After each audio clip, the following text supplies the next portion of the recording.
హైదరాబాద్లోని కుషాయిగూడ ప్రాంతం భక్తి పారవశ్యంతో పులకించిపోయింది. జై శ్రీరామ్ నినాదాలతో కుషాయిగూడ ప్రాంతం దద్దరిల్లింది. కుషాయిగూడ బస్టాండ్ వద్ద 54 అడుగుల ఎత్తైన భారీ హనుమాన్ విగ్రహ ప్రతిష్టాపన మహోత్సవం శుక్రవారం కన్నుల పండువగా జరిగింది.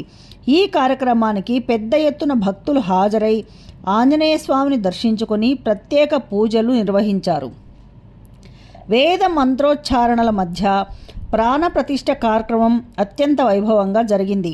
వేద పండితులు, ఆధ్యాత్మిక గురువులు పాల్గొని యాగాలు, హోమాలు నిర్వహించారు.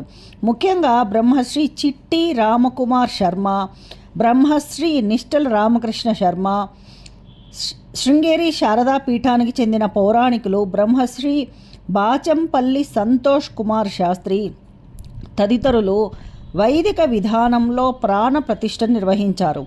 ఈ మహోత్సవానికి ప్రముఖులు హాజరై ప్రత్యేక ఆకర్షణగా నిలిచారు. మాజీ governor Bandaru Dattatreya, Medchal MLA Chamakura Mallareddy, Uppal MLA Bandari Lakshmareddy, మాజీ ఎమ్మెల్యేలు ఎన్వీఎస్ఎస్ ప్రభాకర్, బేతి సుభాష్ రెడ్డి తదితరులు పాల్గొన్నారు. భక్తుల జై శ్రీరామ్, జై హనుమాన్ నినాదాల మధ్య ఘనమైన ఆధ్యాత్మిక వాతావరణం జరిగిన ఈ హనుమాన్ విగ్రహ ప్రతిష్టాపన కార్యక్రమం కుషాయిగూడలో విశేషంగా ఆకట్టుకుంది. ఈ ప్రాంతంలో ఆధ్యాత్మిక ఉత్సాహం నెలకొనగా